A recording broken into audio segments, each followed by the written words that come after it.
Alright, we're going to work on making something a little more complicated if you feel like it. This is like a little tool caddy. I use it for all my glue. I think I make a lot of stuff with all my glue. But we use those a lot for class. So we're going to talk about putting this together, and you're going to hear my son over there. He's building, what are you building, Davis? A bridge! A bridge for our backyard. He's hammering away. So we're going to talk about how to measure and cut this up and some of the skills you need for that. Alright, so I've got my plank, and this will be the bottom of this caddy, and these sides here. I'm going to make it out of this plank. And I'm going to make it about 18 inches long at the bottom. So I'm going to go ahead and mark my 18 inches. And whenever I mark, you can see I do a triangle. I put my square up against with my pencil right on that tip of that triangle. And this is too big for the square itself, so I'll have to do it from both sides. And that's going to be the bottom of this caddy, about 18 inches wide, or long, I should say. And now I'm going to cut this, and I'll have to do it from both sides. Now, if you have a circ saw and an adult, you can cut it that way. That's how I would do it, but I already have this set up, so I'm just going to use this. If you don't have a circ saw or skill saw, then you're going to have to saw this by hand, which means holding this up, clamping it or something, and sawing down that line with a hand saw. This is one of those where power tools really will help you.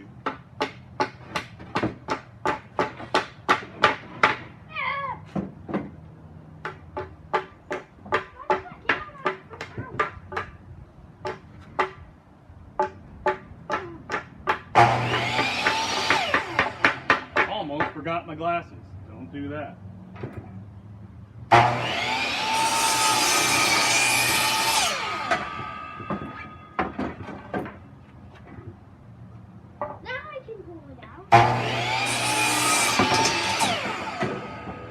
Alright, we've got our bottom, and we're going to need our two sides, which you're going to attach here and here, right? So before I do that, I'm going to see, well, about how long are these going to end up being. And they're going to, on this one, they're about a foot. I think a foot may be a little much, but we'll do a foot, why not? So that means I've got to measure out here 12 inches and cut it, another 12 inches and cut it. Alright, so I'm going to make this a little differently than this thing. I'm going to have the sides come up and then slant in, and you can do it however you want. These cuts here are made with a skill saw, and I don't have that out right now, so I'll just use the compound saw here. And I'm going to do about 45 degrees, and I've measured so I have a place to attach my handle at the top. It's about an inch at the top, right in the middle. So I'll cut two angles here.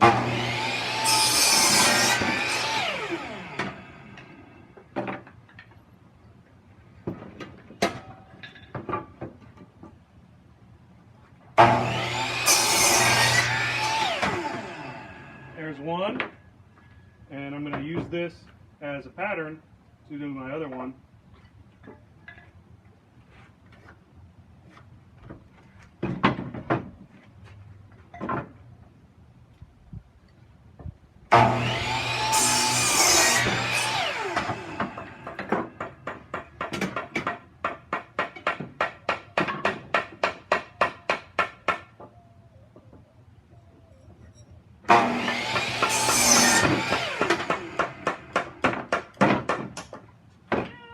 Well, they're not perfect, but they will work for what I'm doing.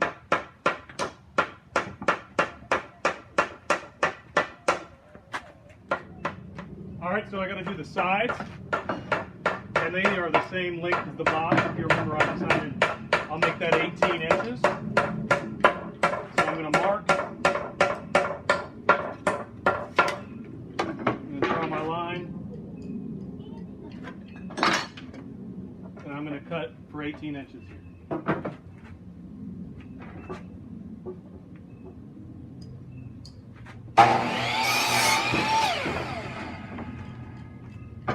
I've already done one, and I'm going to make sure that these are right. They do have to be pretty close, and they are. They're pretty good.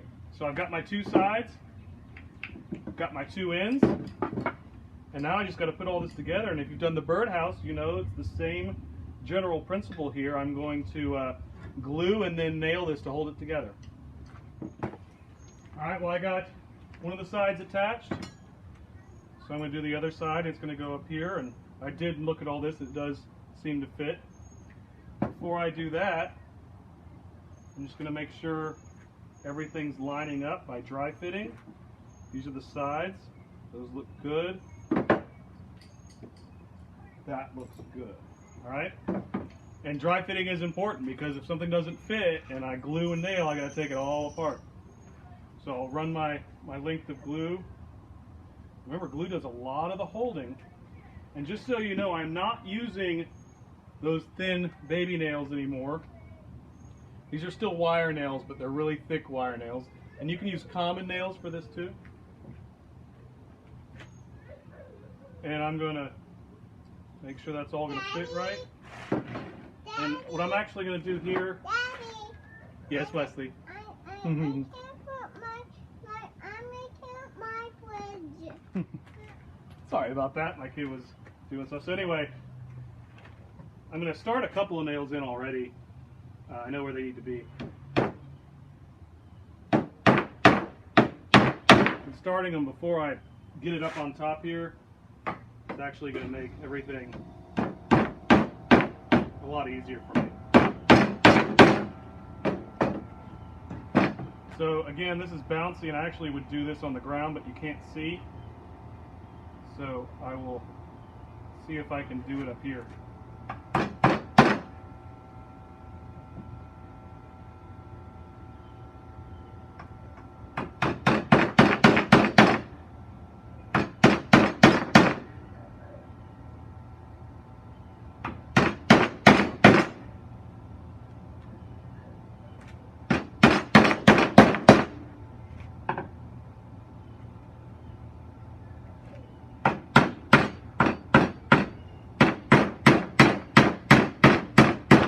Oh, my wire nail.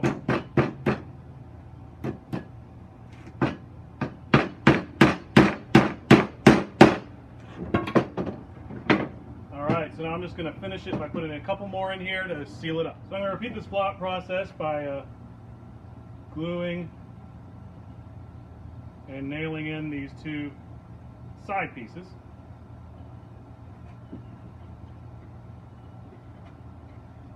Which are going to fit in here like this, and I'm going to nail them through here and probably through the bottom at some point. I'm still going on this. I've switched to these smaller finishing nails for the sides. They're about 4D finishers, and we're going to get these sides finished in here. Make sure we're straight.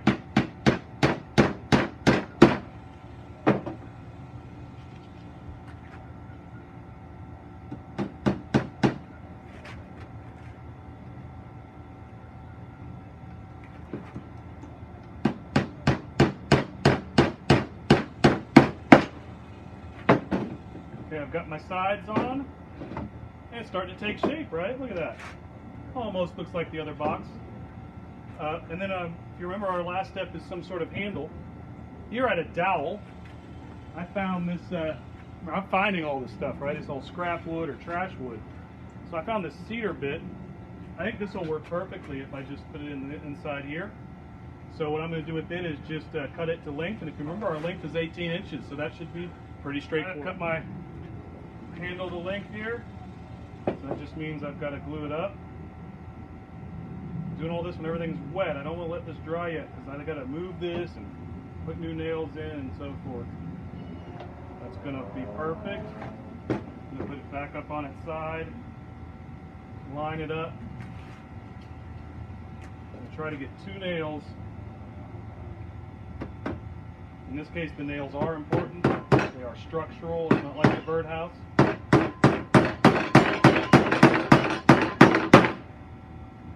I can use screws. I decided to go with nails for this.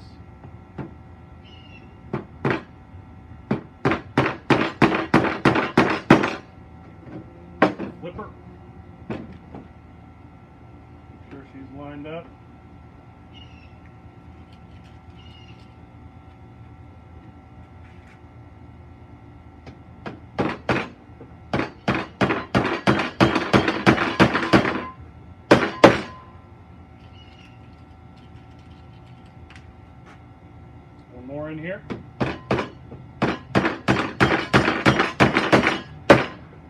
remember how I said, you know, everything's wet? Well, it is, and that's because I'm going to go back over here and just give everything a good smack. All right? And probably what I would do at this point is go through and reinforce. So my bottom, now that I know it's all lined up, it's probably going to need a couple extra reinforcing nails.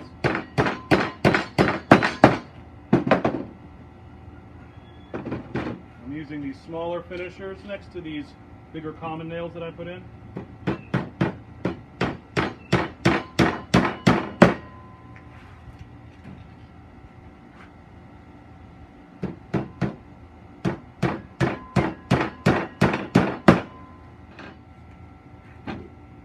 And we have another caddy. I'd go back over this after it dries and sand it. Sand this part down so I don't get any splinters when I'm carrying it. And now I've got a second caddy here that I can haul things around with if I don't have my toolbox with me. So this is a kind of more advanced project. You'll probably want to stop the video a few times and check out how it's done. You might have some problems with these angles. But that's part of learning and part of the process. Hope you have fun building it.